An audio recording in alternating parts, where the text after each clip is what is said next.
저는 현재 지리 부스에 와 있습니다. 여러분들께서 지리라는 브랜드를 기억하실 때 아마 좀 르노 코리아와 함께 엮어서 많이 생각을 하실 것 같아요. 한국에도 이 지리와 르노가 함께 개발한 신형 하이브리드 SUV를 내놓겠다고 이야기를 했잖아요. 그것이 바로 오로라 프로젝트이기도 합니다. 그 차로 출시될 유력한 모델이 바로 이 자리에 있습니다. 지리 싱위의 L입니다.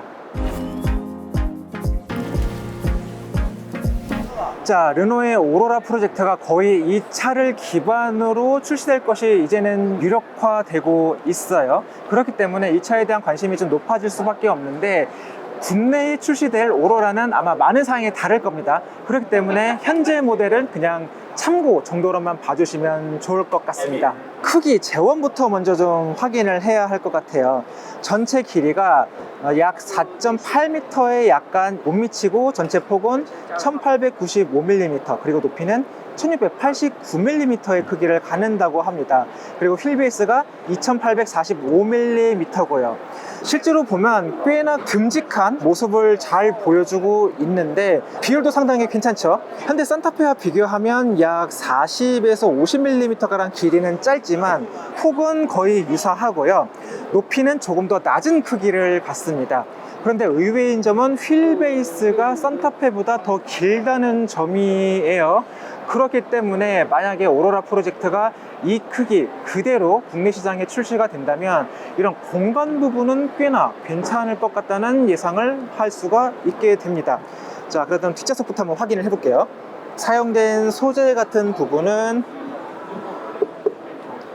지금 여기 상단과 하단 모두 소프트 폼으로 마감이 됐고, 중간은 우드 패널로 이제 처리가 됐으면서 하단 부분도 이게 손이 닿는 부분은 상당히 넓은 부위의 소프트 터치로 마감이 됐습니다.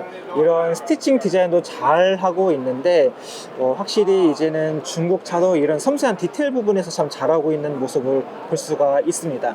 뒷좌석 공간은 대략적으로 이 정도가 나옵니다. 제가 지금 뒷좌석에 앉았는데 현재 이 앞좌석 시트가 B필러보다는 조금 더 뒤로 나와 있는 상태입니다. 그것을 기준으로 보면 무릎 공간이 한 이 정도가 나옵니다. 주먹 한 2개는 나오죠. 머리 공간도 꽤나 넓다는 것을 확인할 수가 있었습니다.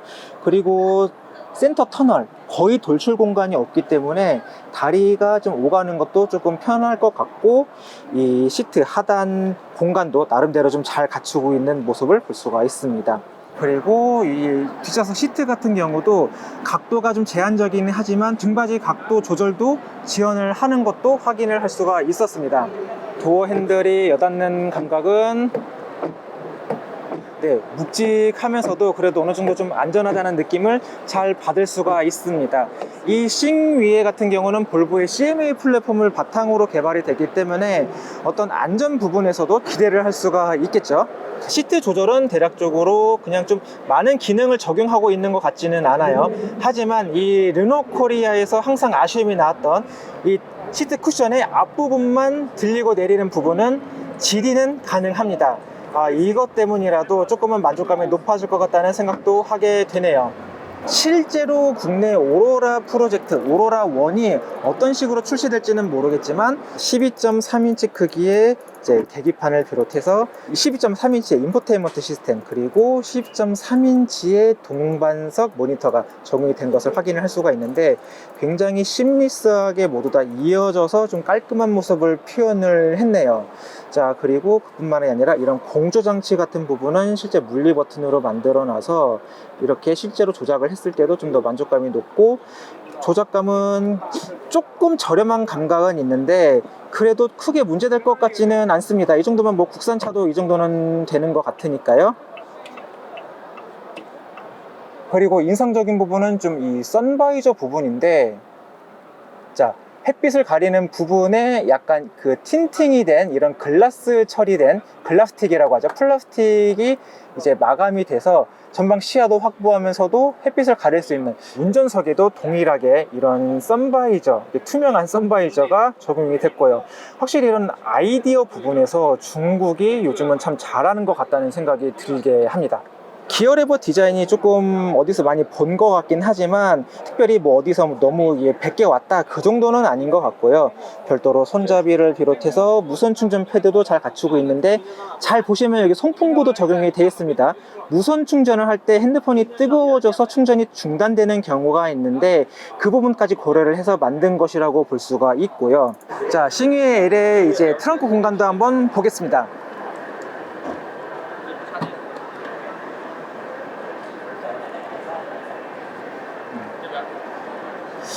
바닥에서부터 이 트렁크 높이까지가 조금은 높아 보이는 경향도 없지 않아 있습니다. 그래도 트렁크 공간은 꽤나 잘 빼놨습니다. 이 정도면은 골프백도 충분히 들어가는 수준일 것 같습니다. QM6와 비교해서도 조금 더 넓어 보이고, 대신 산타페의 이 트렁크 입구가 상당히 넓기 때문에 그거보다는 조금은 답답해 보이는 경향도 없지 않아 있습니다. 전체적으로 디자인이 그렇게 모나지 않고, 그리고 또 너무 중국차 느낌도 나지 않으면서 굉장히 깔끔하고 꽤나 고급스럽다는 느낌도 들고 있습니다. 실제로 여러 가지 단차를 비롯해서 어떤 조립 품질 같은 경우도 크게 부족하지 않았고요. 국내에 출시됐을 때 디자인이 어떻게 바뀌는지가 좀 궁금해지기도 합니다. 자, 현재 모델은 하이브리드 모델입니다. 4기통 1.5리터 가솔린 터보 엔진이 탑재가 됐고, 여기에 3단 변속기가 함께 결합이 된 이 전기 모터가 함께 장착이 됩니다. 엔진 같은 경우는 약 160마력, 그리고 최대 토크가 한 25kg/m 전후를 만들어내고요. 여기에 전기 모터가 약 130마력 정도, 그리고 최대 토크 32kg/m 정도를 만들어낸다고 합니다. 공식적인 시스템 출력과 토크는 아마 국내 시장에 출시가 되어 봐야지 좀 알 수 있을 것 같고요. 하지만 이 GD에서 공개한 이 정지 상태에서 시속 100km까지 가속하는 데 소요되는 시간이 대략적으로 7.9초를 기록하고 있다고 하기 때문에 일상적으로 이용하거나 아니면 좀 고속도로에서 주행을 하더라도 크게 부담 없는 성능을 발휘할 것으로 예상이 되고 있습니다. 아무래도 하이브리드 모델이기 때문에 이런 연비 부분을 절대로 간과할 수가 없을 것 같은데, 중국에서 인증받은 연비로는 리터당 20km 이상 주행할 수 있다고 인증을 받았습니다. 아마 국내 시장에 와도 비슷하거나 아니면 낮은 수준의 이 연비를 인증받을 수 있을 것으로 예상이 되는데, 배기량이 낮기 때문에 세금적인 혜택도 볼 수 있으면서 이렇게 훌륭한 연비를 갖춰서 조금 더 금전적으로도 이득을 받을 수 있는 차로 아마 여러분들께 소개가 되지 않을까 싶습니다. 하지만 중요한 것은 가격이겠죠. 일단 현재 중국에서는 기본형 모델이 약 15만 9,700위안, 그리고 중간형이 약 16만 7천, 그리고 최상급 모델이 18만원 약간 안 되는 가격에 판매가 되고 있습니다. 최상급 모델 기준으로 말씀드리면 그냥 단순하게 국내에서 환율 계산만 했을 때 대략적으로 3,500만원 전후의 가격을 갖게 될 것 같거든요. 르노코리아가 새로운 모습으로 이 오로라 프로젝트를 기획을 했기 때문에 구성과 각종 옵션 사양을 편리하게 그리고 많이 넣어주면서 가격이 좀 많이 낮게만 책정이 된다면 산타페 아니면 소렌토 그 이외에 또 다른 대안으로 이 오로라 원이 많은 선택을 받을 수 있을 것으로 기대를 할 수 있을 것 같습니다.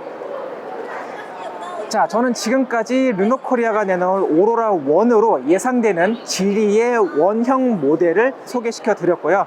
자, 그럼 저는 다음에도 더 재미있고 신기한 차들과 함께 다시 돌아오겠습니다. 지금까지 모터그래프의 김선웅이었습니다.